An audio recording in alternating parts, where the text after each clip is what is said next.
નમસ્કાર, ઝી 24 કલાકના digital platform પર આપનું સ્વાગત છે અને આપણી સાથે હું ફાલ્ગુની જોડાઈ ગઈ છું। આજે છે 19 ઓગસ્ટ અને વાર છે બુધવાર અને આજના દિવસમાં હવામાન કેવું રહેશે તે આપણે આ નકશાના માધ્યમથી સમજી લઈએ। તો દક્ષિણ ગુજરાતમાં વરસાદની શક્યતા છે। વલસાડ અને સુરત આસપાસના વિસ્તારો છે, આ સાથે નવસારી અને ડાંગમાં હળવો વરસાદ પડી શકે છે। આ મધ્યપ્રદેશી બોર્ડર સાથે જોડાયેલો વિસ્તાર દાહોદ છે, તે અને આસપાસના વિસ્તારોમાં વરસાદની શક્યતા છે। ઉત્તર ગુજરાતમાં ક્યાંક આપણને વરસાદ દેખાઈ રહ્યો છે અને સૌરાષ્ટ્રના આ જે જિલ્લાઓ છે, દરિયાકાંઠાના વિશેષ કરીને જિલ્લાઓ છે, તેમાં વરસાદ જોવા મળી રહ્યો છે।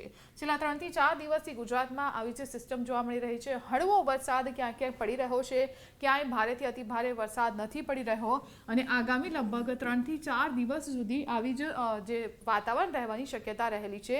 ગુજરાત પર અનેક સિસ્ટમ સક્રિય થઈ છે, પરંતુ એ જે સિસ્ટમ છે એની તીવ્રતા એટલી નથી કે સિસ્ટમ એટલી શક્તિશાળી નથી કે વધારે વરસાદ આવી શકે અને એટલા જ માટે આજના દિવસમાં જે પરિસ્થિતિ જોવા મળી રહી છે, દક્ષિણ ગુજરાત છે, દાહોદ છે અને સૌરાષ્ટ્રના કેટલાક વિસ્તારોને બાદ કરતાં ક્યાંય વરસાદ મોટાભાગે નથી જોવા મળી રહ્યો। બપોરના 1 વાગ્યાની આપણે વાત કરી લઈએ તો અત્યારે પણ સેમ જ સ્થિતિ જોવા મળી રહી છે। વલસાડની આસપાસ વરસાદની શક્યતા જોવા મળી રહી છે।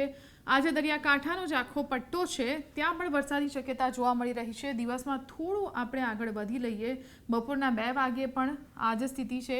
સાંજના 5 વાગ્યાની વાત કરીએ, સાંજના 5 વાગે લગભગ વલસાડ અને તેની આસપાસના કેટલાક જે વિસ્તારો છે તેના સિવાય ક્યાંય વરસાદની શક્યતા નથી જોવા મળી રહી। તો આજના દિવસથી ઓવરઓલ અગર જો આપણે વાત કરી લઈએ તો લગભગ દક્ષિણ ગુજરાતના અને દાહોદ અને આસપાસના કેટલાક વિસ્તારોને બાદ કરતા ક્યાંય જ વધુ વરસાદની જે સંભાવનાઓ છે તે નથી જોવા મળી રહી અને આગામી 2 થી 3 દિવસ માટે પણ આવું જ વાતાવરણ રહી શકે છે।